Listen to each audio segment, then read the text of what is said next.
So, in my mind, you have three main phases of your credit card journey. You have the build phase, and this is where you may be either building your credit for the very first time, or you're rebuilding it from the ground up. Next comes the optimize phase, and this is where you are attempting to build your setup to maximize your spending in each given category. Finally, you have the experience phase, and this is where you may already have your optimized setup, but you may be going out of your way to get some specific cards for welcome bonuses for any specific scenario. Today, I'll be going over where I currently stand with my current setup, how I got there, as well as where I may be planning to apply for certain cards to optimize my setup in 2023. Let's get right into it. At the moment, I like to consider myself to be near the end of my build phase, sort of dipping my toes into the optimize phase. Currently have 3 cards, and I'm realizing now that I actually lent out my first card that I was going to talk about to my girlfriend for the day. Not that I'm like that, it's my gas card and she needed gas. We can still talk about it though, and the first card that I actually got myself was a secured card through the bank that I use, which is Bank of America. I ended up getting the Bank of America customized cash secured card. And with secured cards, if you're not familiar, I always like to recommend them for those in the build phase because there's really no risk of getting denied.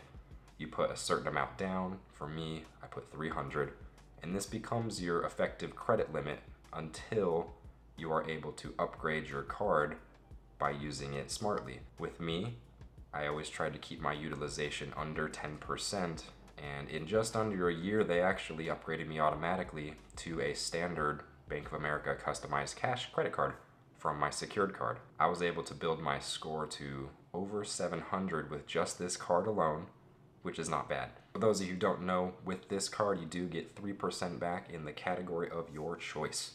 Of course, with how much of a luxury gas was back in 2021 and 2022, I chose gas for my 3% category, and I still to this day use it as my dedicated gas card. Hence why I lent it out to my girlfriend because she needed gas as well. And of course, in the build phase, it's hard to not recommend the Discover It cashback card for those of you who are looking into getting a specific card in this phase, because Discover does not really like to deny people. They seem to be one of the easier cards to get a hold of that provides you lots of value. You get 5% back in rotating quarterly categories, and on top of that, they double the amount of cash back you get in the first year. So it's not bad at all. Also, that new Chase Freedom Rise is looking like a real nice option as well for those of you in Chase's ecosystem. The next card that I got my hands on was this guy right here, the Capital One Saver One. And I absolutely adore this card. I did post my 6-month review on this card, which I'll leave the link down below in the description. If you guys want to check that out, make sure you leave a like, support the channel, I do appreciate it.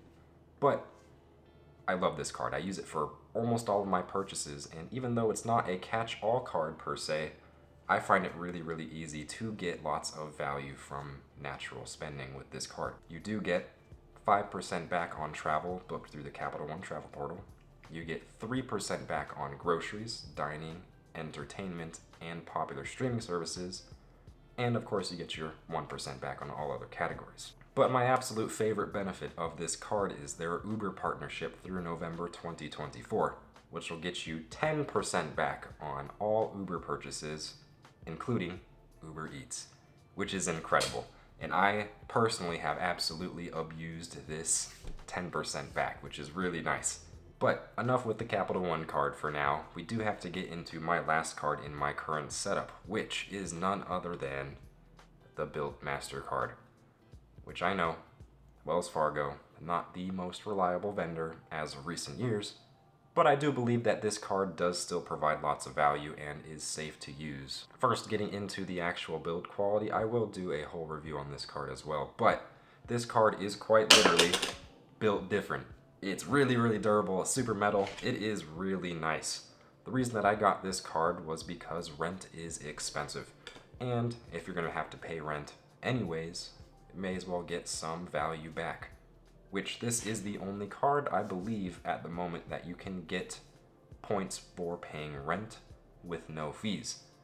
And that's awesome, especially if you're already paying rent. You can get lots of value from this card naturally.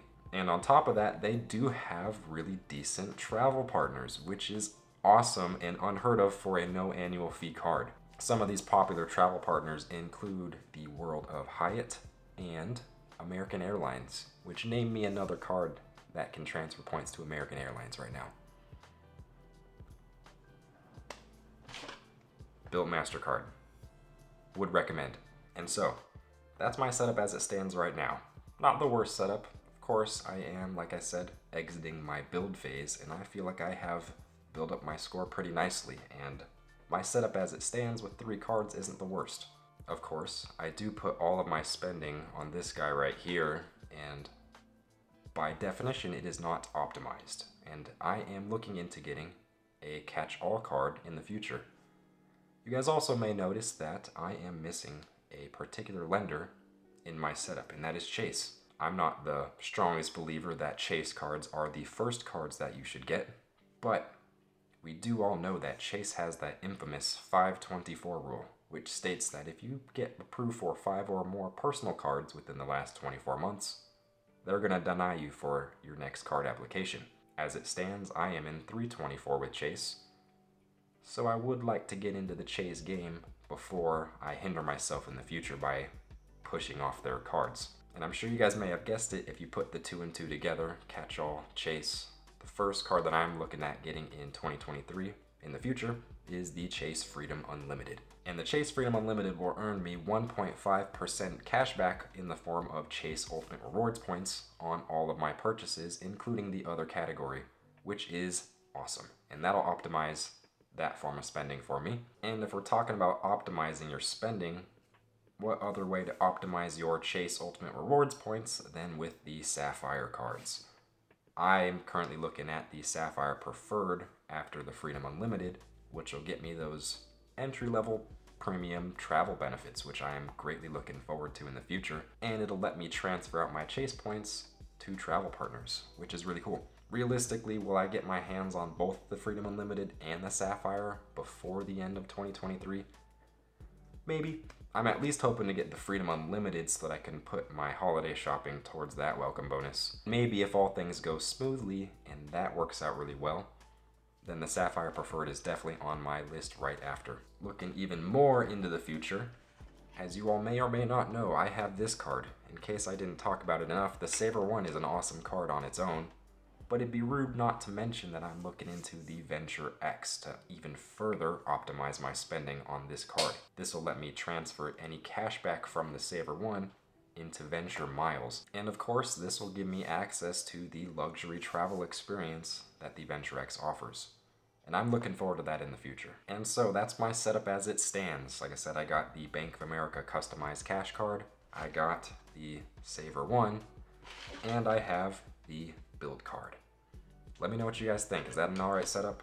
Of course, my plans for the future, like I said, I'm getting the Freedom Unlimited, the Sapphire Preferred, and the Venture X.